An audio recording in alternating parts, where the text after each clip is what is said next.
Salut tout le monde, j'espère que vous allez bien. Je vous retrouve aujourd'hui pour une vidéo favori.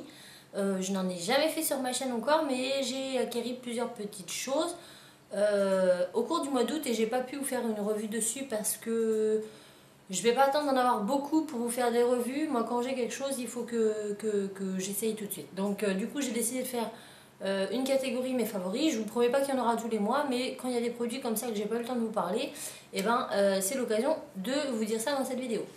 Donc le premier truc, ce sont ces outils de chez Sculpey. Donc ils sont très très connus. Moi ça faisait très longtemps que je les voulais, mais je voulais pas passer commande juste pour ça. Voilà, moi j'aimais commander plusieurs trucs en même temps. Et en fait je les ai trouvés chez Créatitude au Mans, donc je vous mettrai le lien parce qu'ils sont également disponibles sur leur site internet, donc en partie plus information. Donc ce sont des outils comme ça, donc sur une extrémité vous avez des petites pointes qui va vous permettre de faire des petits trous, hein, un peu comme un dotting tool. Et de l'autre côté en fait vous avez je vais essayer de vous montrer de plus près. Voilà, ça fait un creux comme un dôme. Et en fait, ça va vous permettre, en fait, vous allez venir piquer votre pâte comme ceci, tourner un petit peu, et la pâte, elle va venir s'insérer dans ce petit dôme. Et ensuite, vous allez pouvoir repasser sur une autre pâte, poser votre outil et retirer, et la petite boule sera dessus. Donc en fait, ça évite d'une, ça nous permet d'avoir des tout petits emporte-pièces, donc ça c'est très pratique, de taille ronde, donc on a 3 tailles différentes. Et en plus de ça, quand vous avez fait tous vos petits ronds, plutôt que de les prendre avec vos doigts au risque de laisser des traces, etc., eh bien vous les redéposez avec l'outil. Et je trouve ça super pratique. Donc je les utiliserai certainement dans des tutos. Hein, donc voilà. Donc ces petits outils de chez Sculpey qui sont très solides et très pratiques. Voilà. Ensuite de chez... donc ça c'est Sculpey qui fait ça. Ensuite de chez Graines Créatives. Pareil chez Créatitude, j'ai acheté ça le même jour. J'ai trouvé ce kit d'outils, donc moi je sais qu'il y en avait sur AliExpress, on m'en avait beaucoup parlé, mais j'avais peur de la qualité. Voilà, je m'étais dit si tu achètes ça et que les outils ne tiennent pas dans les manches en bois, c'est sûr c'est pas cher, mais si au final vous en rachetez ça m'intéressait moins. Et en fait par hasard j'ai vu que Graines Créatives les faisait, donc ils font une petite pochette zippée comme ça, donc c'est super pratique parce que du coup vous pouvez les laisser dedans. Et en fait vous avez plein d'outils. Et je dirais que ça peut être un kit, un set super utile pour les débutants. Il coûte une dizaine d'euros, enfin un petit peu moins de 10 euros ou 10 euros. Et vous avez vraiment pas mal d'outils. Donc on a celui-ci, donc ça c'est des mandrins tout simplement pour percer la pâte une fois cuit, pour faire des trous. Donc on en a un de chaque côté de différentes tailles. Ensuite on va avoir pas mal d'outils... j'appelle ça des pieds de biche moi, mais c'est pas des pieds de biche, mais pour lisser en fait, voilà, tout simplement, pour lisser la pâte quand vous faites des personnages. Donc il y en a de toutes formes et de tout style. Là on en a un comme ça, un peu biseau, qui peut couper aussi, vous pouvez faire des marques et puis couper votre pâte avec. Bon ça c'est un outil de potier pour retirer justement l'excédent de pâte sur un personnage, donc vous pouvez l'utiliser en polymère, mais en poterie, en porcelaine froide, etc. Et de l'autre côté, pareil, on a un espèce de petit... outil plat comme ça qui sert à modeler. On a celui-ci, donc pareil, le même style d'outil plat. Voilà. Et puis celui-ci, qui est aussi pas mal pour faire par exemple des petites écailles. Vous savez, des écailles de dragon, des écailles de poisson. Et le simple fait de marquer sur la pâte va faire des petits triangles, donc même pour faire des motifs, des textures, etc. C'est génial. Là on a pareil, un autre pied de biche d'une autre forme, un autre ici d'une autre forme. Donc on a beaucoup d'outils de modelage, je dirais modelage, ça c'est un modelage aussi, donc une autre forme mais toujours dans le même principe. Celui-ci en plus il a une petite pointe, donc pointe aiguille pour texturer gâteau, muffin, etc. Là j'ai une autre pointe qui est un petit peu plus fine à l'extrémité, voilà, ça je l'ai dit. Là on a les goupillons, donc j'en ai deux, donc pareil pour faire l'effet, si vous n'avez pas de brosse à dents, vous pouvez faire les effets gâteau avec ce type d'outil.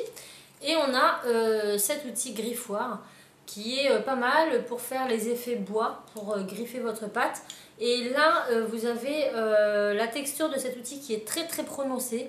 Donc j'en ai aussi des textures comme ça sur mes scalpels, mais moins prononcées. Là, elle est vraiment prononcée. Pour faire des effets écailles de poisson, gaufres, etc. Il est vraiment génial parce qu'il est vraiment bien marqué.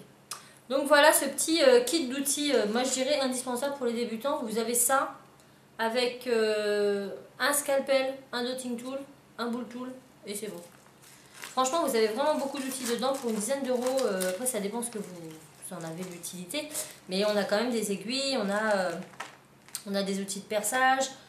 Ouais, non, franchement, il est bien. Et les outils sont très bien. Donc, je les ai tous testés. Toutes les outils de... Enfin, j'appelle ça les pieds de biche, là. Sont bien parce qu'il n'y a aucune... Ils sont vraiment nets. Vous voyez, il n'y a aucune démarcation en fait sur le métal, ce qui fait que ça ne laisse pas du tout de traces. Les bords sont assez arrondis quand même, donc c'est pas net, ça ne va pas vous laisser un trait. Et ils sont d'excellente qualité. Le bois est très bien, franchement. Donc ça, c'est Graines Créatives qui fait ça. Ensuite, un favori que je vous ai déjà montré, mais que je vous remontre, ce sont les plaques de texture de chez Efco. Efco, Cernit, parce que Cernit fait les mêmes. Alors je sais pas, vous pouvez retrouver les mêmes modèles chez Cernit aussi. Moi c'est des Efco, elles sont géniales. Franchement, si vous voulez des plaques de texture, moi je conseille celle-là en silicone. Elles sont trop bien. Voilà, donc ça je les ai beaucoup utilisées. J'ai beaucoup également utilisé les gabarits de coupe de chez Graines Créatives. Donc là on a les triangles, les amandes et puis les plastrons que j'utilise beaucoup. Et ces patrons sont vraiment géniaux. Voilà, donc ça c'est pareil, c'est un favori que je pense utiliser encore très longtemps. Un autre favori qui va pas être dans les outils, etc., c'est un livre. Et un livre que je voulais depuis très longtemps, mais pareil, voilà, on sait qu'on le veut, mais il faut le commander, on n'y pense pas, etc. Et je l'ai trouvé chez Créatitude. Je crois que c'était le dernier et je ne pense pas qu'il est disponible sur le site internet, mais vous pourrez le retrouver chez l'éditeur, puisque l'éditeur c'est Créapassion. Et c'est tout simplement le livre d'Hélène Jean-Claude. Donc moi je le voulais parce que Rosen là, je l'avais déjà vu chez elle. Et je lui disais mais je le veux trop. J'avais eu un bijou par Rosen à mon anniversaire, je vous l'avais montré. Donc c'est celui-ci, c'est un effet corne. Et ça, Rosen avait appris à le faire en stage avec Hélène Jean-Claude. Et je voulais à tout prix avoir son livre pour connaître ses techniques et pouvoir m'en inspirer pour faire mes propres bijoux. C'est vrai que d'apprendre de chacune des créatrices c'est super parce que... C'est des choses, des fois, on se dit, mais comment ils ont fait ça? Et c'est tout bête. Ou alors, des fois, on se dit, ah ouais, il fallait y penser quand même. Et moi, j'adore. Mais j'aime vraiment les livres avec des belles techniques. Et Hélène Jean-Claude, donc c'est la créatrice du blog Éthiopique. Je vous remets le lien de son blog en partie plus information. Et voilà son livre. Il est génial. Donc, je vous ferai aucun tuto du livre, hein, ça c'est sûr. Mais je vais vous montrer quelques modèles qu'elle propose. Et donc là, c'est les effets de matière. Et moi j'aime trop. Donc j'ai hâte de commencer. Donc on a ce tuto, regardez un petit peu la beauté quoi, c'est magnifique. Et ça pareil, je me disais mais comment elle fait? Et en fait voilà, maintenant je sais. Mais un autre que j'aime beaucoup, donc on a aussi ce style là, c'est des bracelets. Après vous les montez comme vous voulez, hein, mais c'est plutôt pour la technique utilisée. Voilà, c'est vraiment des super techniques. Là, on a des effets naturels, un peu comme des coquillages. Très jolis aussi. Qu'est-ce que je peux vous montrer d'autre de chouette et d'intéressant? Le fameux, voilà, l'effet corne. J'aime trop. Je sais pas si c'est un effet corne, je sais pas comment elle appelle ça. Minéral et végétal. Voilà, donc... voilà, bref. Oh, ça, c'est trop beau. Ça, j'adore. Ça j'adore, c'est totalement mes couleurs, mon style et tout. Après vous pouvez voilà, décliner avec vos couleurs, vos modèles et tout, mais c'est vrai que d'avoir plein de petits livres comme ça c'est super intéressant et super enrichissant surtout. Parce que des fois il y a des choses où on y pense, on se dit mais ouais j'aurais pas pensé à ça quoi. Et au final c'est super joli.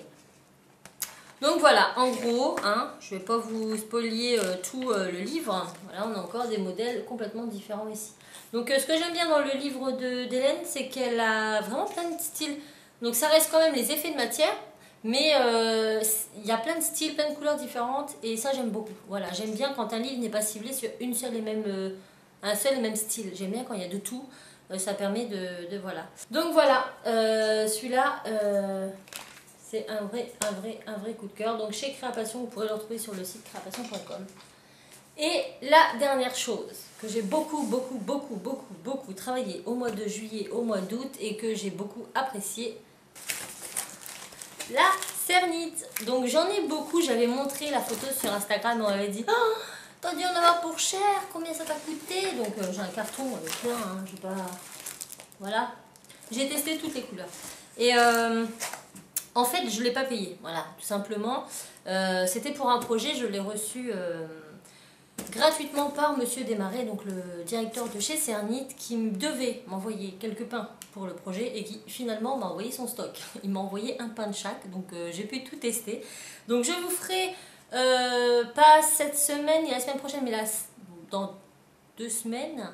Oui, dans 2 semaines, je vous ferai, je commencerai à vous faire les échantillonnages crus, cuits, poncés et enfin lustrés et vernis de toutes les couleurs que j'ai de chez Cernite. Donc j'ai toutes les couleurs des glamours, toutes les couleurs des translucides, toutes les couleurs des number one, les opacités 50, etc. pour vous donner vraiment une idée. Je ne vais pas vous dire que je préfère Cernite que Fimo parce que comme je vous l'ai déjà expliqué, ça dépend du projet que je veux faire. Pour les bijoux, j'aime bien la Cernite. Ce que j'aime surtout dans la Cernite, c'est sa texture, voilà, sa facilité d'utilisation par rapport à la Fimo. Pour du bijou, parce que c'est vrai qu'en bijou, on va beaucoup passer à la map, on va beaucoup étaler, beaucoup scalper, et je la trouve beaucoup plus, je sais pas, la matière est différente, elle ne transfère pas très peu sur les mains, j'ai très peu de couleurs qu'on transférait, vraiment passer du noir au... Je sais pas moi, au rose clair, il n'y a pas de problème, même sans gants, et ça j'apprécie beaucoup. La texture est un peu plus plastifiée, pas après cuisson, mais quand elle est crue. Et du coup, elle se lisse plus facilement aussi. Donc voilà, c'est 2 pâtes différentes. Moi, je pourrais pas choisir, ça dépend de ce qu'on veut faire, tout simplement. Mais pour le bijou technique, c'est vrai que j'ai une énorme préférence pour la Cernite. J'en profite, c'est pour ça aussi que je vous en parle. Pour vous dire que jusqu'à mi-octobre, je crois 10 octobre, mi-octobre, il y a une méga promo sur internet, sur la Cernite, dans beaucoup de boutiques. Je crois même dans toutes les boutiques qui vendent la Cernite, il y a la promo, donc allez-y.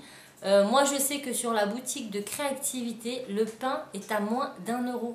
Ça doit être autour des 96 centimes ou 98 centimes le pain. En number one je crois, et la glamour est à quelques centimes de plus. Elles sont à moins d'1 €.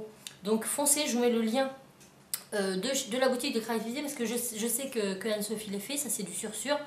Donc je vous mets le lien de sa boutique avec les pains de Cernite. Et franchement, si vous voulez de la Cernite, vous voulez tester la Cernite, vous ne connaissez pas ou que vous adorez et que vous voulez vous réapprovisionner, c'est le moment. Jusqu'à mi-octobre, méga promo chez Cernite au niveau des pâtes.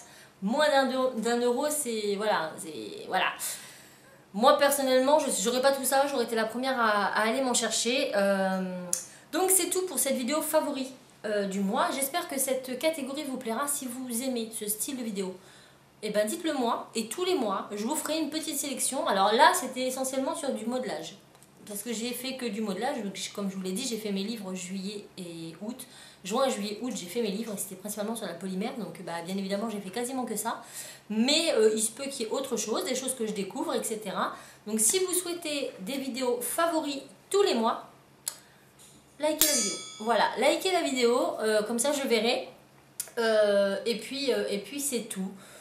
C'est tout ce que je voulais vous dire. Donc j'espère que ça vous aura plu. N'hésitez pas à vous abonner, à liker, à partager dans la joie et la bonne humeur. Je vous fais tout plein de bisous et je vous dis à très vite. Ciao!